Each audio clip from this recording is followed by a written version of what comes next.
4 വർഷം മുൻപ് ഒരു പശുവിൽ തുടങ്ങി ക്ഷീര വിപ്ലവം സൃഷ്ടിച്ച ഒരു വനിതയെ ഇനി പരിചയപ്പെടാം. കൊല്ലം കുളത്തൂപ്പുഴ സ്വദേശിനിയായ മിനി മേരി റെജിയെക്കുറിച്ചാണ് പറയാൻ പോകുന്നത്. അപ്പോൾ ക്ഷീര വിപ്ലവത്തിലെ അവരുടെ വിജയം ഞങ്ങളുടെ പ്രതിനിധി കണ്ണൻ നായർ പറഞ്ഞു തരും.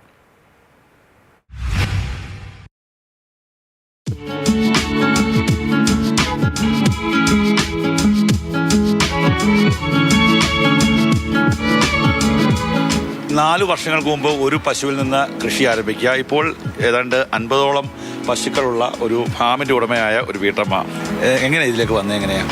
ഹസ്ബൻഡിൻ്റെ താല്പര്യമാണ്. ഹസ്ബൻഡിന് ഒരു 100 പശുക്കളുള്ള ഒരു ഫാം നടത്തണമെന്നായിരുന്നു പുള്ളിയുടെ ആഗ്രഹം. അങ്ങനെ നമ്മൾ ഈ സ്ഥലം കണ്ടെത്തുകയും ഇവിടെ കൃഷി ആദ്യം നടത്തുകയും ചെയ്തു. അതിൻ്റെ ആവശ്യത്തിന് നമ്മളൊരു പശുവിനെ വാങ്ങിയതാണ്.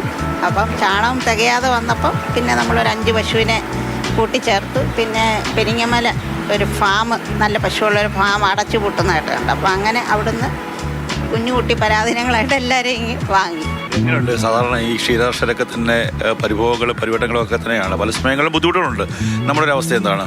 നമ്മുടെ അത് തന്നെയാണ്. കാരണം എനിക്കിപ്പം കറവയിലുള്ളത് 20 പശുക്കളാണ്. ആ 20 പശുക്കൾ വേണം ഈ കുട്ടികളുടെയും മറ്റേ ചെനയിൽ നിൽക്കുന്നവരെയെല്ലാം ചിലവ് വഹിക്കും. അപ്പം അങ്ങനെ നോക്കുമ്പോൾ എനിക്ക് ലാഭമെന്ന് പറയാനില്ല.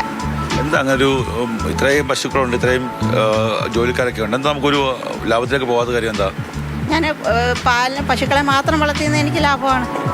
കുട്ടികളെയും കൂടെ ഞാൻ വളർത്തിയെടുക്കുമ്പോൾ ഒരു കുട്ടിയെ ഞാൻ വളർത്തി 15 മാസം കുത്തിവെച്ച് അത് പ്രസവിച്ച് വരുമ്പോഴത്തേക്ക് എനിക്ക് അതിൻ്റെ ചിലവുണ്ട്.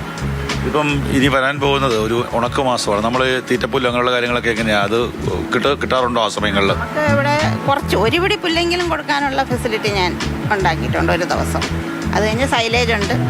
പിന്നെ അത്യാവശ്യം വാഴക്കൃഷി ഉള്ളതുകൊണ്ട് അതിൻ്റെ വാഴയില അങ്ങനെയുള്ള കാര്യങ്ങളുകൊണ്ട് പിടിച്ചു നിൽക്കും. കൂടുതലും ജോലിക്കാരുള്ള സ്ത്രീകളാണ്. ഒരു സ്ത്രീ ശാക്തീകരണത്തിൻ്റെ സ്ഥലം കൂടിയാണെന്ന് തോന്നുന്നല്ലേ? എനിക്ക് വനിതകൾക്ക് കൊടുക്കണം. കുടുംബത്തെ അവരല്ലേ താങ്ങി നിർത്തുന്നത്. ഇപ്പോൾ മനസ്സിൽ വലിയ സന്തോഷം നൽകുന്ന ഒരു കാര്യം തന്നെയാണ് അല്ലേ?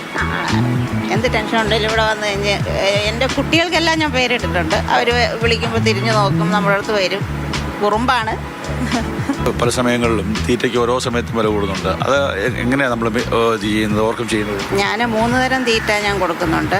വർക്കല എന്നുള്ളൊരു DXN എന്ന് പറഞ്ഞ കമ്പനിയുടെ ഉണ്ട്, അമൂലിൻ്റെ ഉണ്ട്, പിന്നെ KSൻ്റെയും കൊടുക്കുന്നു. ഞാൻ ഈ 3 ഡിപ്പെൻഡ് ചെയ്യുന്ന പറഞ്ഞാൽ ഏതെങ്കിലും ഒന്ന് ക്ഷാമം അല്ല എന്തെങ്കിലും ഒരു പ്രശ്നം കൊണ്ട് എനിക്ക് കിട്ടാതായ, അതുകൊണ്ടാണ് ഞാൻ 3 എണ്ണം ഇങ്ങനെ കൊടുക്കുന്നത്, ശീലിപ്പിക്കുന്നത്. പിന്നെ നമ്മൾ പാല് വിൽപ്പനയാണോ പ്രധാനമായിട്ടുള്ള വരുമാന മാർഗം? ചാണകം ഉണക്കി പൊടിച്ച് അത് ലോക്കൽ സെയിലും ഉണ്ട്, സൊസൈറ്റിക്കും ഉണ്ട്. നമ്മളൊരു ദിവസം ശരാശരി നമുക്ക് 300 ലിറ്റർ പാലുണ്ട് ഒരു ദിവസം. ചെറിയ കൃഷിയിൽ ഒരു പശുവിൽ തുടങ്ങി 4 വർഷം കൊണ്ട് 50ലധികം കറവയുള്ളതും കറവയില്ലാത്തതും ഈ പ്രസവിക്കാൻ ഭാഗമായ അപരൂത്രക്കത്തുള്ള പശുക്കളൊക്കെ തന്നെ നിൽക്കുകയാണ്. ക്യാമറമാൻ ഷാനാസ് ഫരീദിനൊപ്പം കണ്ണൻ നായർ, മാതൃഭൂമി ന്യൂസ്, കൊല്ലം.